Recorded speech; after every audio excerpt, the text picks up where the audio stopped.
Hey guys, welcome back to another video on called2weapons.com. I am S2E for me. We're here again at the Bin Air Simulator train station looking at some of the guns that are available in Call to Battle 2. Today we are going to be looking at the Fallschirmjagergewehr 42, or for the purposes, for just better purposes, FG42. So, as the name suggests, the Fallschirmjagergewehr, the Fallschirmjäger, this gun was intended for the German Fallschirmjägers, which is the German paratroopers. These were elite, well-trained soldiers who actually had a really incredible reputation gained during the Blitzkrieg of Western Europe and Norway. A little bit of history of the Fallschirmjägers. They were basically dropped into enemy territory to capture locations, very much as you would expect a normal paratrooper to do. But these guys were special. Like, these guys were insane, man. They, for example, during the invasion of Belgium, they attacked a fort called Ibn Email. I don't think that's how you call it, but I don't speak that language. Anyways, they attacked it and they captured it. Why is this important? Well, it was a small force of only a few Fallschirmjägers against a fort that was intended to last for probably weeks against an invasion, right? And it shocked the world, right? The Fallschirmjägers also dropped into Norway, where they had very good success as well. And they had some other operations that were really quite good. I think there was the Grand Sasso raid as well. Like, dude, those guys are insane. Unfortunately, in 1942, they kind of realized that they had a little less success when they dropped into Crete. If you are familiar with that history, you'll know that the invasion did not go well whatsoever. Well, for the Fallschirmjägers anyways, and that was basically the end of their major exploits. However, as a result of that invasion, they kind of realized that they needed some sort of solution, something that they could have to better drop out of their planes and to hold positions and whatnot. You see, the thing about the Fallschirmjägers is that they typically drop out of their planes with just their pistols, right? And everything else dropped separately in supply canisters. So you would have your pistol and you'd have to run to go grab your Mauser rifle or a submachine gun from a supply crate, which, you can probably see some problems there. So it was decided that they needed a gun that they could use to drop out of the plane instead of having to run to get their weapons. So the answer to that demand was the FG42. Now the FG42 really fit the bill. It did what they needed it to do. It acted as a semi-automatic rifle, acted as a light machine gun, and it can have a scope attached too, so you could technically have a sniper. Some of the requirements for the gun is that it had a bipod, it was light to carry, easy to use, and an attachable bayonet as well. The gun was produced in 7 different variants ranging from A to G. This is not the A variant. Here in Call to Battle 2, we have the E variant and the G variant. By the end of the war, only 5,000 of these guns were made, which it kind of seems like a missed opportunity because these are really excellent guns.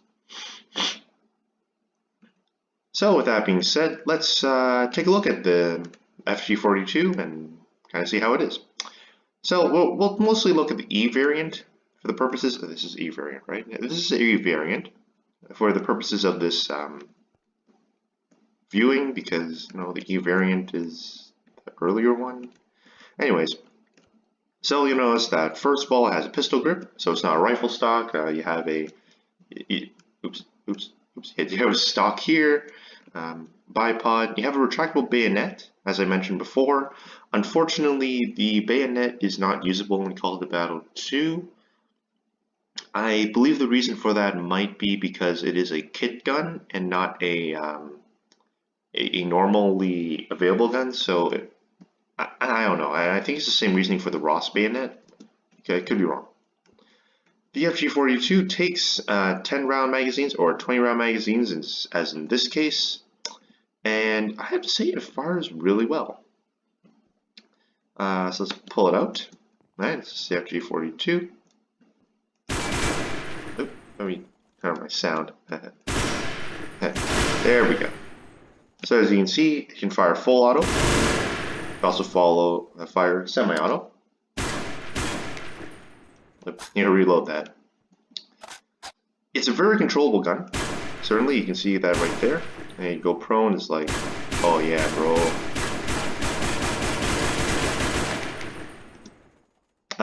In terms of full auto, the E variant has a pretty high rate of fire. So you'll see that it's a little hard to control if you're standing up. So you want to go prone for it, and yeah.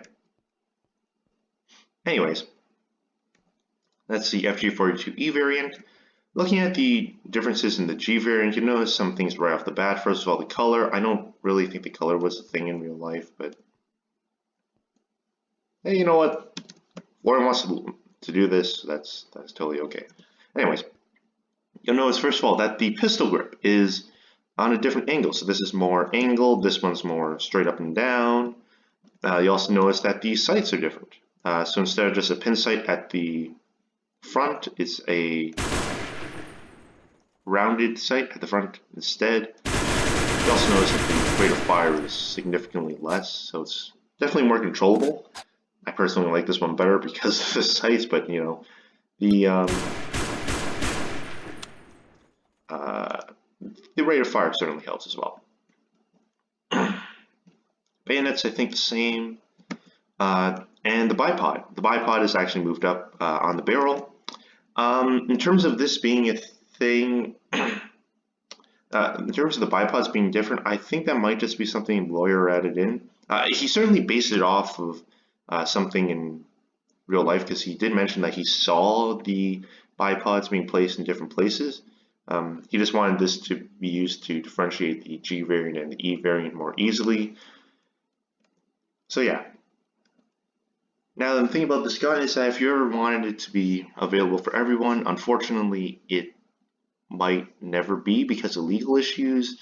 You know, they said, oh, you know, we're gonna make these available to you as kit guns, but you know, not really sure if I don't think they really know if they can take it off of being a kit gun.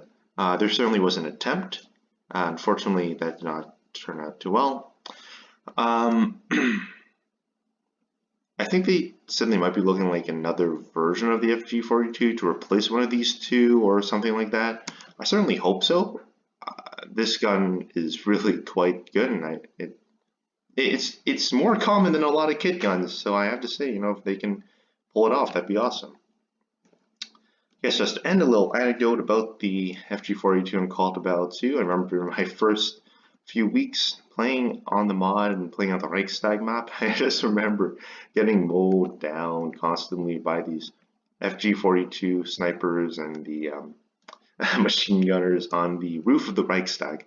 So like, oh man, it was so annoying. You don't even know, man. Dude, it is honestly OP, that sniping spot. Well, it was. Yeah, so these guns gave me a headache for a while. Anyways, oops. Yeah, so that is the Fallschirmjagergewehr 42. Credit to Blademaster for reminding me constantly to do this. I definitely wanted to do this gun. I told you just had to let me do it.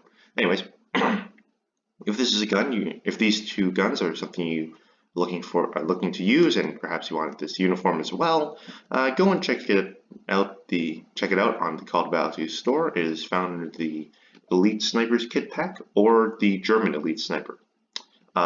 It does come with the scope. I just didn't want to bother dealing with it this time.